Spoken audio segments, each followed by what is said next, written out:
and Finance Director. Let me share my screen here.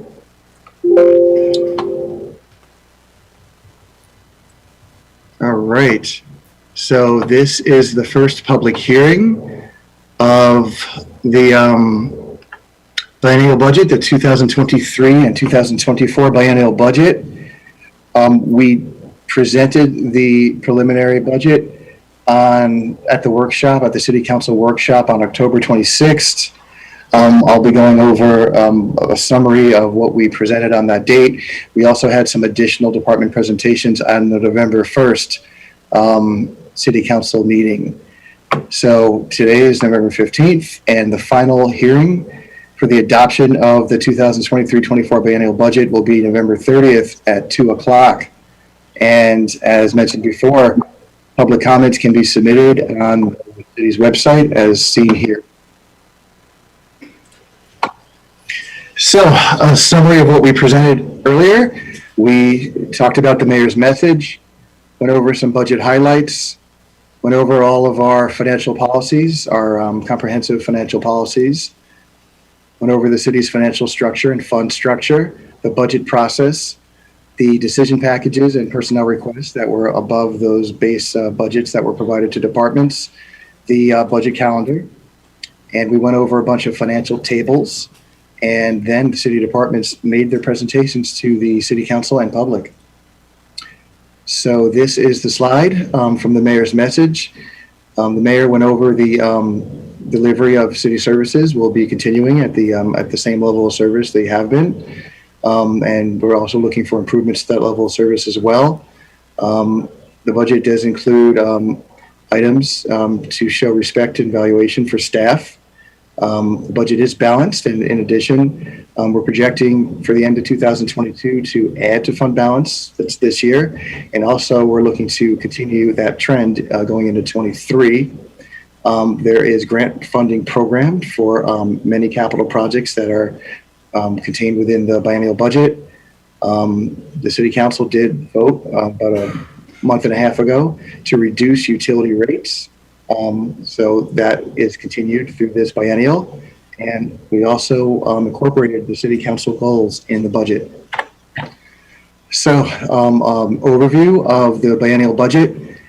These are the fund categories that we went over a few weeks ago. About half of our budget are comprised of the enterprise funds, which are those utility funds, and also the marina fund. About 23% is the general fund, which has the public safety departments, fire department, police department, development services, finance, and so on. About 15% are the internal service departments, which are the reserve for replacements, and also public works and our shop, our maintenance program. About 10% are special revenue funds. Those are our transportation funds and also our senior services LTAC, that's our lodging tax fund, and also our creative arts fund. And about 3% are capital projects funds, which is a bit of a misnomer. That's really REITs and a few independent capital project funds. The majority of the capital projects in the city are contained within the capital project component of the enterprise funds and the general fund, and also some special revenue and internal service funds. So these are the revenue trends by category. I broke these up into 4 major areas. We have recurring revenues. These are the major revenues that the city receives to continue its operations to the citizens. We have our non-recurring revenues, which generally fund capital projects. Some grants, though, do fund operations, but to a much lesser extent. We have a mix. There's a lot of small, miscellaneous different items, which the majority do go towards operating, but some do go towards capital, so we put it in this mixed category. And then we have the interfund revenues. These are revenues derived from other funds. Those will be those interfund allocations from the internal service funds. There's one from the general fund, and there's a few others as well. And we also have transfers in from various funds, which are primarily used to fund capital projects. So those are the revenues. These are the expenditure trends. This is broken up into 7 major categories. We have our capital outlay, which is primarily our capital projects, and also some smaller items which don't quite make it to that level, which are still considered capital. You can see that it's about 22 million in 23 and about 11.6 in 24. We have our debt, which is really practically unchanged from previous years. 95% of this debt row is for the clean water facility. Depreciation ARO, as I went over in a previous primer, this is not cash. This is something we have to put on our financial statements at the end of the year, but it's not something you budget, and it does not affect cash. It's just something you have to account for, and you put on your financial statements, which are audited by the state auditor. We have interfund charges, which are just charges coming in from the internal service funds. We have one from the general fund, and we have a few others from various other funds. We have operating and maintenance. This is generally the cost of continuing our operations to the public, but it also contains the non-capital costs of grant projects. So for example, there's one grant project that's in here for $800,000 for study, for like a downtown economic development type study. There's a few others along those lines that you'd find here as opposed to finding it in the capital line. Personnel is all the salaries and benefits of all of our wonderful employees. This is adjusted upwards per the program cost of living increase for the non-represented employees, and also the agreed upon bargaining unit contracts for 23. Those expire at the end of 23, but we did continue the step portion of those contracts up into 24 as we have done in the past. But that's subject to change depending on how bargaining goes next year. And then of course we have the transfers. These transfers were larger in the previous 2 years because that's when we received our ARPA money, and then we transferred it to the appropriate funds where they belong, depending on what the council had adopted with the budget amendments and direction. That's lower in the biennial because that source of funding has already been programmed. Of course, there might be reprograms. We'll go through the year, we'll give you status updates, and we'll follow your direction on any reprograms of those funds that you deem necessary. And this chart shows the full-time equivalent positions that we have. As you can see, it's a slight decrease from current year is 22. It's a slight decrease in 23 and 0.4 difference between 23 and 24. There was one capital project sheet, which I believe Blaine did talk about at our last meeting. We've updated those online and in the package. This used to be a Little League. It used to be called a Little League field renovation. It's now called the athletic field renovation, and some of the description and need has changed, but the dollar amount has not changed. And that is all. That concludes our 1,000-foot overview of the budget, and it's a public hearing, so I think we should probably open it to the public, and we're also available to answer any questions you may have. Thank you, Mr. Goldman. At this time, I will open the public hearing for those wishing to speak. Are there any members of the public that have comments on this topic? If so, please step forward, state your name and address, direct your comments to this chair, and limit yourself to 3 minutes, please.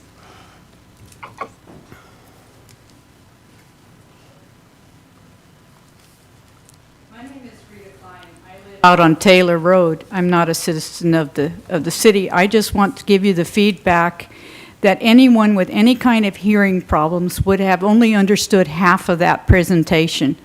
The sound, I just want to give you the feedback that the sound quality was very bad, and then he spoke so fast it was hard to comprehend. So that's just a little feedback on these presentations for the public, okay? Thank you.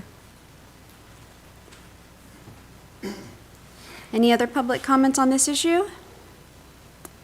All right, at this time, I will close the public hearing and turn to council for their comments. Councilmember Stuckey. I guess this question is kind of directed to our finance director. So for those that may be watching later who kind of want the quick version, and looking at the budget, how is the financial health of our city? Are we doing good? Are we doing bad? I mean, we've all read the budget, but just for the general public, how would you evaluate our financial status? Sure. I put headphones on. Is it clearer? It's less clear. Oh, I'll take them off. Sorry about that. So to answer your question, Councilmember Stuckey, we're building a fund balance. Things are looking good. Things are very healthy. I don't see any major issues down the pike. However, I did mention about our streets funds. Unfortunately, the revenues, the motor vehicle fuel tax and Capron revenues have just not kept up with inflation since they peaked in the year 2007. And hopefully, and I'm hearing from Steve Schuler and some other folks that maybe the state is working to address that, because it's not just Oak Harbor that's having that issue with transportation revenues, but it's all over the state of Washington. And I hope their solution is not just to go back to the cities and say, why don't you go tax yourself some more?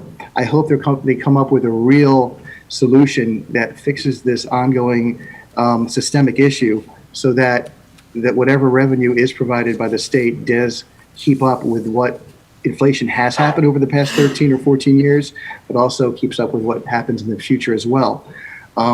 That's the one thing that I really, I kind of keep my eye on. Of course, we go through the audit every year, and you can read the results of the past audit. There'll be results of this audit probably coming out in a month or so. That would be an independent judgment, would probably be better able to answer your question from an independent authority as to the health of the city. So that, I hope that helps answer your question. It does. Thank you. Thank you for all you do. Councilor Hoffmeyer.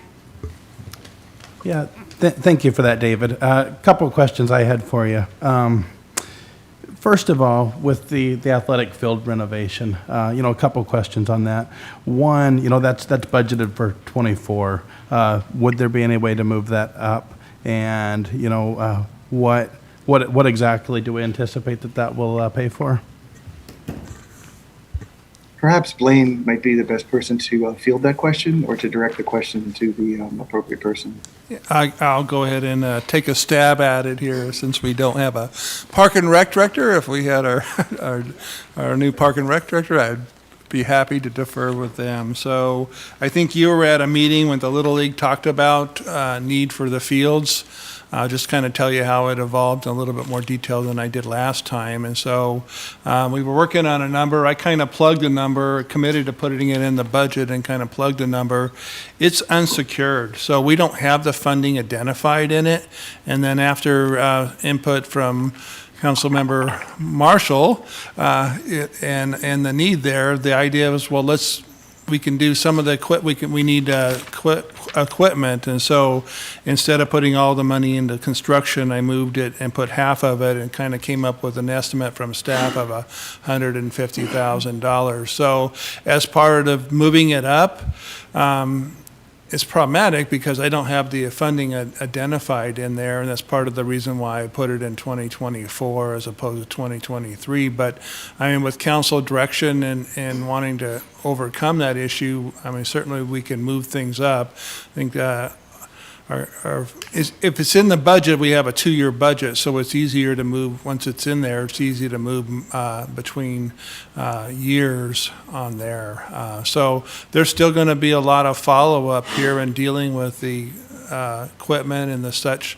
and this will be a priority of our new Parks and Rec director to kind of figure that out. And certainly we're going to have to look for funding. Do we come back to it's not in the budget for any funding on it, so it's not in the general fund, not in the REIT fund, and then hopefully we can get grant funding and maybe some participation from some of the leagues too, and that's one of the benefits of having this generated instead of just focusing on Little League, focusing on all fields and to benefit multiple sports. Yeah, that's good to hear. I'm glad to see that there's a capital project in there for that. Look forward to the new Park and Rec director starting on November 30th, obviously. I think this would fall more into maintenance, but I do want to make sure that before baseball and soccer start, general maintenance at least. Those 3 fields, the 3 fields at Windjammer, for instance, they need at least, they need at least $30,000-$40,000 of infield material put on them, so they're safe to play on. And the soccer fields at the very least need aerated and some ruts filled in. So, and I know the Park and Rec director would be the person to push on this, but as long as I know that those things are going to get done, I'm okay with waiting to 2024. But I do want to know that those fields are going to be safe. And then the other thing I had, and this kind of falls into parks, and again, I think it's going to be on the new Park and Rec director to reorganize some stuff. I think we're all aware that we need some more labor in the Parks Department, and hopefully he has an answer for that isn't necessarily an expense. But anyway, thank you. Thank you, Councilor Hoffmeyer. Any other council comments? Councilor Evans? So first, I want to say that the new acorn sculpture looks fantastic. And that comes down to the Creative Arts Fund. And one thing that bothers me about the Creative Arts Fund is that it's just accumulating money, and there's no expenditures that are coming out of that are really beneficial to the community. That tax comes out of our utility fund, which is a big sore spot for the citizens of Oak Harbor. I mean, the Arts Commission, or the Creative Arts Fund, as of 2024, is going to have a balance of $360,000. They have operating and maintenance expenses of $10,000 until next year, which they've upped it $10,000 to do some contributions around the city, which is great. But to have that kind of money just sitting there doing nothing when we've got utility rates that are a sore spot for our citizens, I would be very interested to have a conversation about suspending or reducing that amount going to that arts fund, and I'd love to hear your guys' input. Thank you.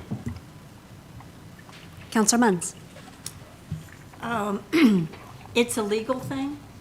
It used to be, we saw what happened in Seattle, and there's a certain amount that has to go into the arts, and they ended up with sculptures behind fences because it was located there. And so we decided to do ours differently so that we could put it where it was needed. But I don't know all the legality, but it was required by the state, unless they've changed that law, Mr. Olburn, that there's a certain amount that has to go into the arts. And I don't know, once it's in there, if it can be taken out. I did verify that, and there is not. I think council was expecting it to be mandated and that's the reason why they did that as an alternative. But in verifying that with a previous attorney, and I think I certainly can have this attorney verify that too, there is no need to put a certain percentage into art, and we're one of the few cities that expend it. Certainly, if you wanted to reduce it, that's a policy decision. You can reduce it, you can eliminate it. The only thing that you have is right now it's designated as going towards arts.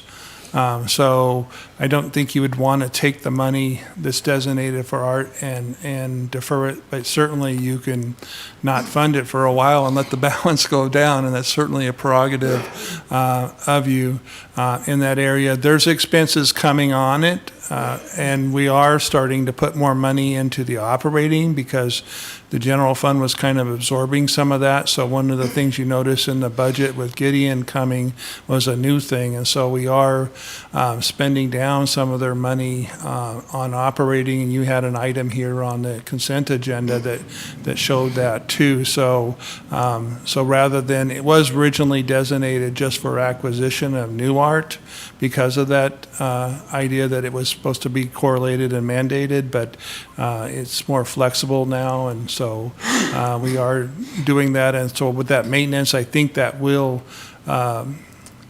accommodate and spend a lot more of it by directing it towards maintenance. But certainly it's a policy decision on council, and certainly you have the authority to eliminate that fund or reduce it. Thank you, Mr. Ilborn. Are there any other council comments? Councilor Marshall? Thank you, Mayor Pro Tem. Councilor Evans, I had that on my list of things to question too, is just looking at the fund balances and just what the operating and maintenance, I agree, Mr. Olborn, they are increasing and almost doubling the operating and maintenance, but that still only brings it to just over 20,000.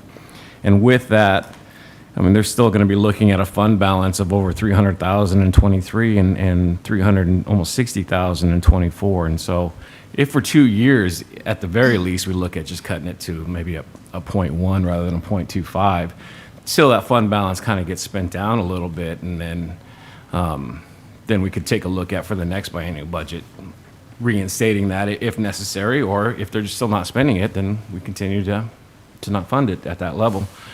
So that's just my thoughts. I would support that. Mr. Goldman, I do have a couple questions on, in the packet on 277 under senior services. There's investment interest listed, but there's no increase in that investment interest. But it does seem to be there are increases in investment interest in every one of the other categories. And I'm just curious why senior services did not have an increase. Well, I see what you're saying. I have to look at 22's number real quick. Because those are budgeted estimates. At the end of the year, we're mandated by the state auditor to do a detailed allocation based on what interest we actually receive and what the current levels of fund balance is in each one of the funds. And based on that ratio, that's the actual amount of interest that gets allocated out. So whatever number it's showing there, it's still going to have to follow that procedure in order to properly allocate out all the interests. But I'm going to look at 2022 real quick. All right, interest earnings is this one, right? Yeah. 361. 10, right? Okay. All right, so in 2022, the interest is $600. And then in 23 and 24, we put $1,000. Yeah, maybe it should have been increased to 1,200 or 1,300, but all I can say is at the end of the day, we have to follow that procedure to allocate out the interests. And based on our investments so far this year and the outlook for at least the first half of next year, interest earnings is going to be better than it has been in a long time. Thank you. Under finance on page 282, what is small and attractive? That's the first time I saw that. I've seen it in a few other categories now, but that's the first time I saw it. I'm just curious what that is. Is that a self-title? Okay, I'm going to be very careful how I answer this because I thought of about 10 jokes. No, small and attractive are items that are easily stolen. It's required by the state auditor that we do a small and attractive audit every year where we identify all the, like for example, in the police department, those tend to be firearms. In the administration, that can be a mouse, or that can be something that someone can just easily pick up and walk away with. So we do an inventory of that every year. We work closely with Public Works on this inventory process, and we report that to the state auditor. And that's why it's categorized in that particular row, because we're required by the state auditor, and they created this BARS manual where we have to put certain things in certain areas, and items that fit that description have to go into that particular row. But those are the kind of items that would fall within that. And one more question under finance. What kind of miscellaneous items would you be looking at for $10,000? The miscellaneous items, those tend to be there's a lot of trainings that occur during the year, and we have to pay, the Association of Washington Cities or the Government Finance Officers Association and so on, like a fee in order to sign up for the class or to go to the conference or do the webinar and those kind of things. I don't anticipate coming anywhere near the $10,000, but that's typically what that would entail. And if there's any travel involved, which we haven't traveled, I can't even remember. Well, there was one thing for AWC in Leavenworth, but it's been a while since we traveled to go to a conference to learn new things. A lot of the things we do is online nowadays, but that would fall under the travel line if there was travel involved, such as staying at a hotel or transportation or gas or things like that. So those are what those two lines are typically used for, at least in finance, that's where the miscellaneous would go under. There's a few other things in there as well. I'd have to really take a close look at it. But that's what I can think of off the top of my head for the miscellaneous. Okay, thank you. Sure.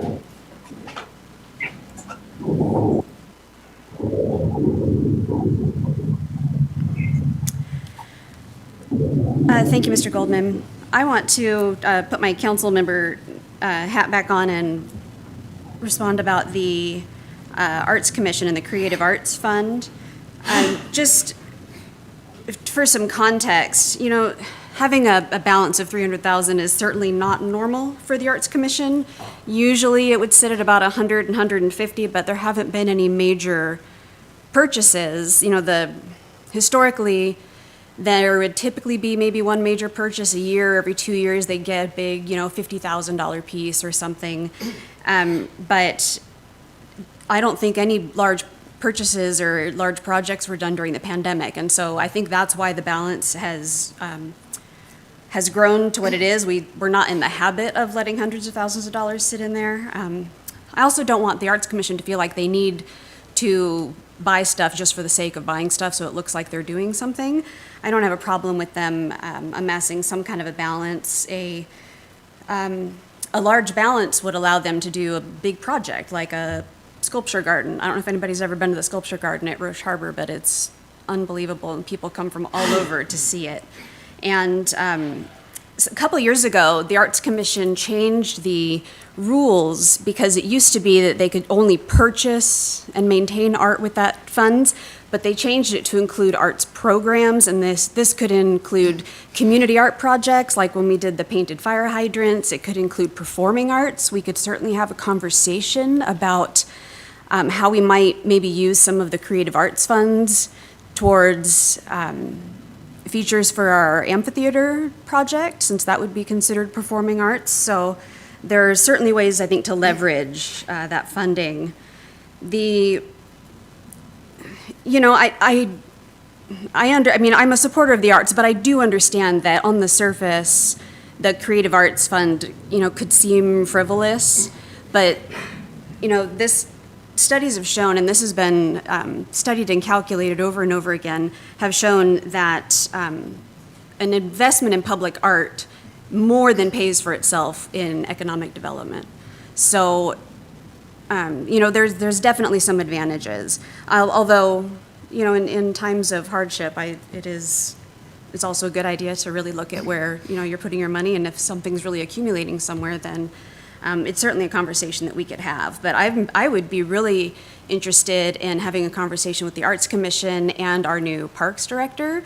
We can have an amphitheater conversation. We can have a programs conversation, because some of that money can be used for programs. And, you know, that to me would fall under recreation as well. So I think that that's an opportunity maybe for some real public engagement, a big public project. But at the very least, it's certainly an opportunity for a conversation that we could probably have in the near future.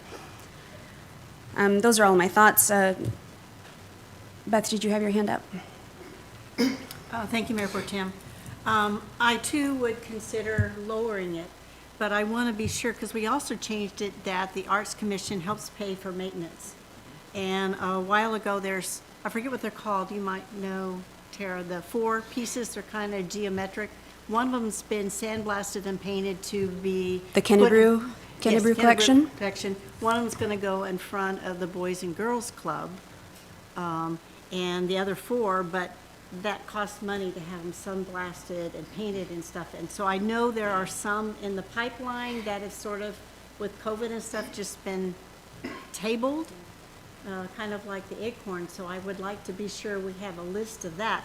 But if we're, you know, 2.5, then take it down to 1.5 or 1. But it does bring a lot to the community, and there's a group in the community that the arts is very important, and I think it does help for economic development too.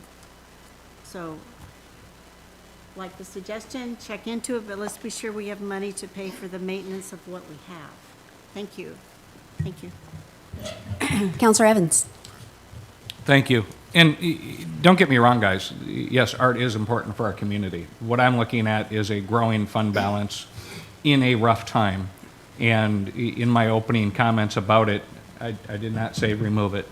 I said reduce it or suspend it. I think that's a logical thing to do at this time. And now is the time, because we're in our budget. So this isn't something we can think about and talk about. This is something that we have to either act on or we move on.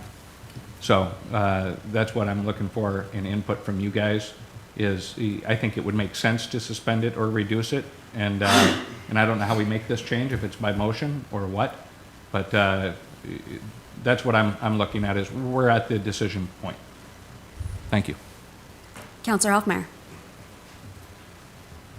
Yeah, one of the things that I've been looking at for quite a while and talking with many members of the community, really, what's in a name? Creative arts. I think cultural arts. I think the community wants art that is meaningful to hear. I think that really changes it. I don't think the community's per se against the idea of public art. I wouldn't be vehemently opposed to reducing it or suspending it, possibly even. What's interesting, though, if you look at, it's a 0.25%. So I think it costs the average ratepayer somewhere around 50 cents a month. It doesn't generate that much money a year. Off the top of my head, at 50,000 neighborhood, okay, 50,000 neighborhood a year that collects. Really, if you look at the 360,000 fund balance, it's coming up on a point to where it could almost fund itself if that money were invested. And that becomes a question for David Goldman, the finance director, I guess, on the legalities and options. But it almost seems like it's coming up on an area where it could almost do that itself. But yeah, whether it's, if the fund balance goes above 200,000, it gets suspended, or whether we decide we want to cut the percentage in half that we raise, et cetera. Certainly a conversation, however, controversial enough that if we're going to add it to an agenda, it should probably be by a vote of the council to keep staff from taking abuse, if you will. Mr. Oborn. I can defer to the council member first. Okay. Counselor Stuckey. Yeah, art is definitely one of those controversial things. I remember, let's talk about our angel sculpture, which continues to be controversial. I remember there was a meeting where we had people come here and cost was a concern, and we're talking about $30,000. Later in that meeting, we were talking about allocating millions of dollars in ARPA money. Tons of people are speaking out about the $30,000. Yeah. Nobody stayed for the ARPA money. Okay? You either like the art or you don't like the art, and if you don't like the art, it's how the heck can the city spend that money? Why aren't they spending that money on roads? Well, first of all, you can't move the money to that and just move it over to roads. But it's something that is very easy to speak out, because it's something that's easy to understand. It's not as easy to understand slip line covers, but it's easy to understand, I like a sculpture or I don't. How can they spend money on that? Mayor Pro Tem, you hit the nail on the head. I would encourage our Arts Commission to think outside the box. I know a passion for me is, I've mentioned this Accessible Park from time to time, and they have things like giant xylophone musical instruments that kids can play on. Something like that would be awesome. Unfortunately, in my time looking at the Arts Commission, I see mostly a sculpture, a stationary object. Not opposed to looking at ideas with suspending or reducing the arts budget. Would love to hear from the Arts Commission regarding that. You go on social media, you'd think tons of people are against the arts budget, but I have never seen a single person write in against having an arts budget, right? But I don't mean to put Councilmember Marshall too much on the spot, but you are our liaison to the Arts Commission. I mean, you might be able to give us a little bit of insight to those Arts Commission meetings, even though you haven't been on long. Are those conversations, the Arts Commission, is it mostly just concentrating on sculpture, Acorn, stationary art, or is there ever conversations about what can we do for children? I mean, what interactive art can we have? What fun things can we do? Does that come up, or is it pretty much just, let's look at this stationary object? If you don't mind answering. No, I don't mind answering. I've actually only been to 2 meetings. There's only been 2 meetings since I've been on council, and one, or actually there's been 3. I missed the last one because of football. And the second one, we didn't have a quorum, so we really couldn't discuss a whole lot. But what I did hear in the conversations is it is more of what you said. It's a kind of a one-off, as opposed to this is a program that we're going to create that's going to create lasting art, that's going to be an art education piece, or it's going to be, working with children on the art. Some of the things that have come up recently were like doing utility box wraps and doing a solo cup display in a fence, things like that. There are, Gideon did put in $5,000 as a donation to the Oak Harbor School District for 2023, which is fantastic. In their budget, they've got $5,000 for sculpture maintenance over the next couple of years, which is great. Those are the types of things that I think would be beneficial. And more of a long-term plan, and I've said this to the Arts Commission, is a long-term plan. What are we hoping to accomplish with the Arts Commission? What are we trying to get? What are we trying to accomplish? And it hasn't been there yet, from what I've seen. And again, in all fairness, I've not been to a lot of meetings, but in what I've seen, it's not there yet. And thank you for that. If you are open to it, next time you are, because you are a liaison to them, if you could kind of take our comments that we've been having to them. I mean, reduce, suspend, whatever, there's still a decent-sized budget there. Let's do something fun. I mean, it has to be used for art, so let's do something for children to interact with, to do something fun. I think it'd be a lot less controversy if there was something that brought kids downtown for something enjoyable to do, as opposed to a sculpture. Not to say we can't have sculptures, but that's pretty much all we got. So if you could take those comments back next time there is an Arts Commission meeting, that would be greatly appreciated. So, and that concludes my comments on that. Thank you, Councillor Stuckey. Councillor Wiesner. Thank you, Mayor Pro Tem. Yes, and to follow up on that, I've been thinking, Park and Recreation Director, and I'm going to go back to my childhood. I think my first little clay sculpture I made down at City Beach in the kitchen unit at a summer arts and park and recreation program. So I would also like to, suggest to Councillor Marshall to take back my comments to the Arts Commission, and the fact that we have an opportunity with our new Parks and Recreation Director, who I have personally challenged to come up with a recreation program, a summer recreation program, and I'm sure he'll be working with North Whitby Parks and Rec, but bring back the programs that we used to have. Most of them are very self-sustaining. The fees, the small fee cost to attend the class sustains the cost of operating it. And it's just the city becomes the facilitator. But when it comes to art, there's an opportunity to open up art to a whole lot of children in our community, through the summer park and recreation program. So I think that would be an ideal use of some of the funds. I know in the past, I think we've used about $1,000 of this fund to help fund some different programs during the summers, that were a little more loosely put together. This is an opportunity for the city to take the lead and actually have bring out some artists and some kids. So please take that back. Thank you. Okay. At the risk of getting just completely off track here,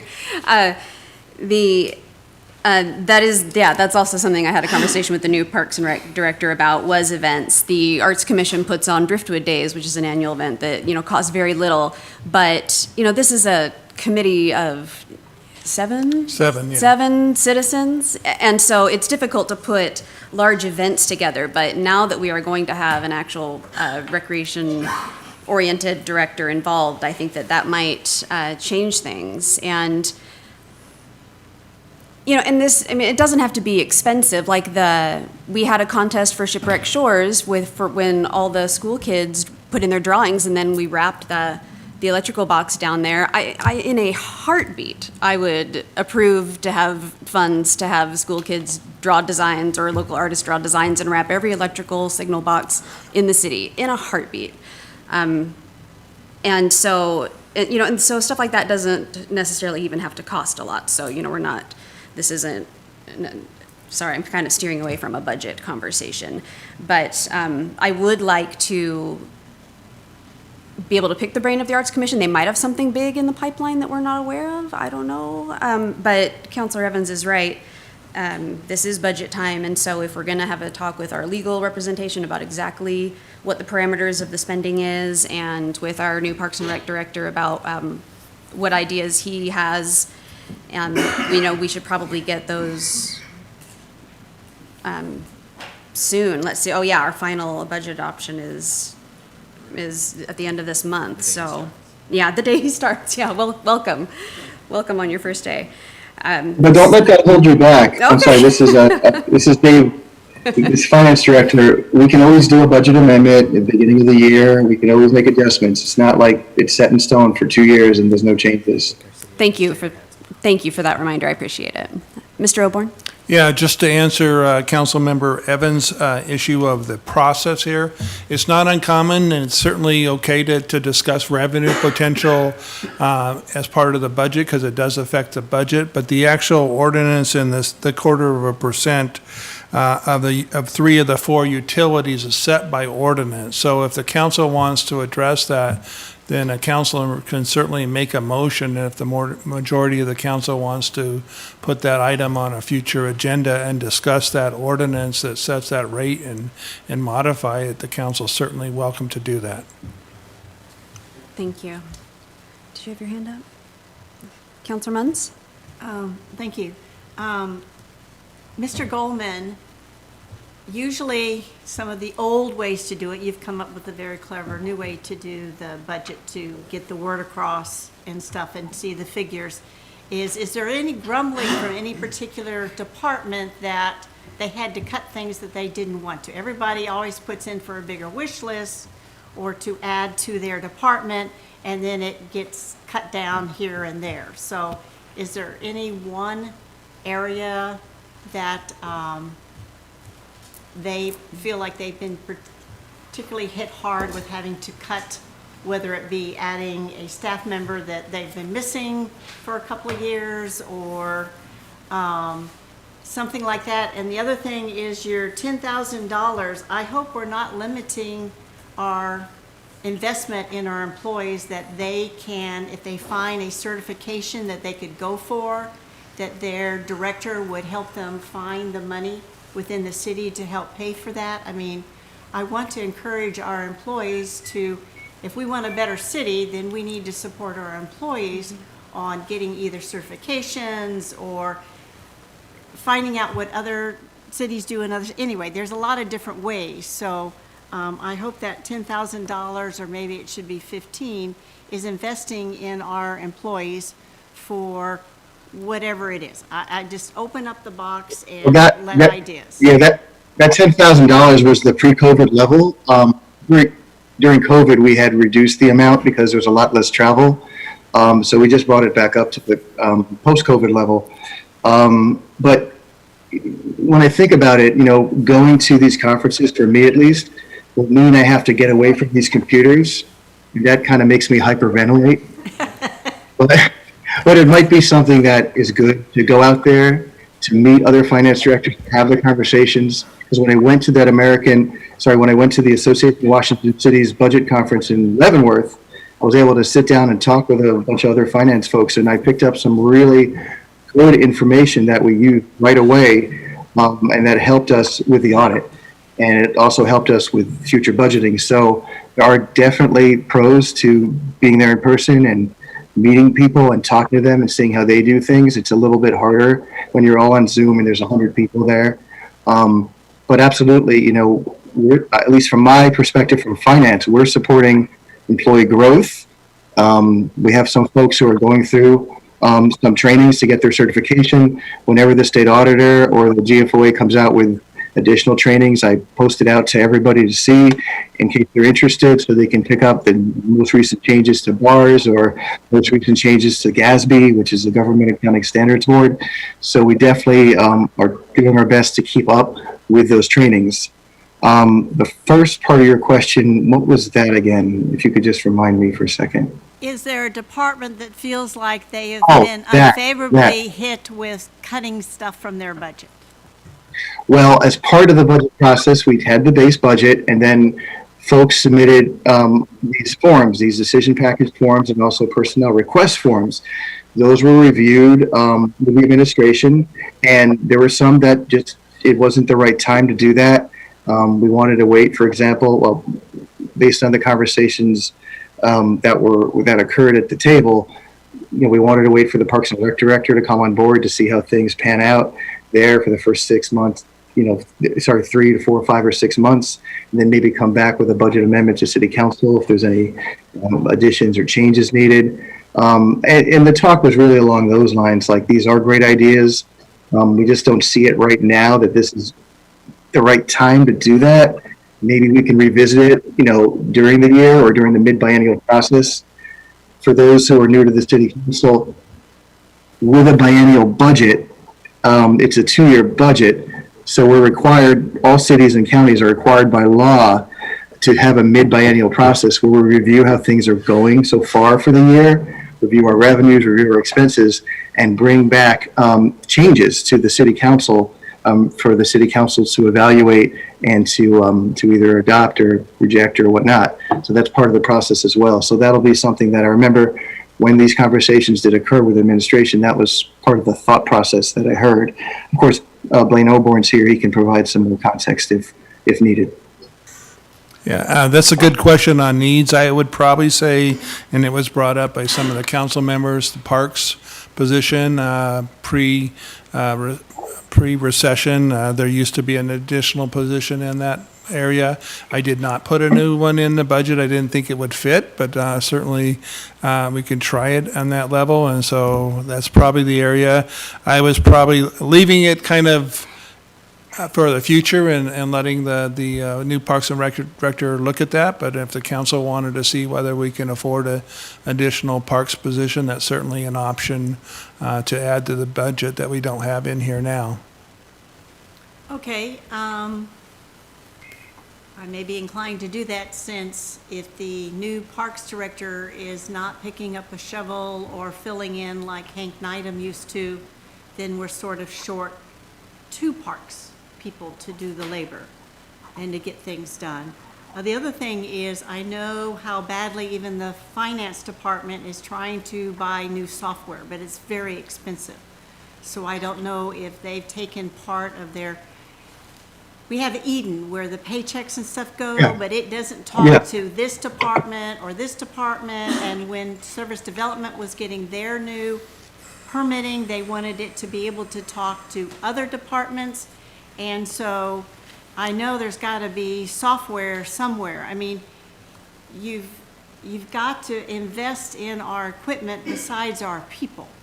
And so I haven't heard much about other things, but the finance was looking into it and decided it was too much money at this time, and so it went into Service Development. But they were trying to make it easier for people to see their payroll and their benefits and the Oh. Eden system was going away. So I don't recall hearing much or seeing something of that in the budget, but I could be wrong. I could have overlooked it.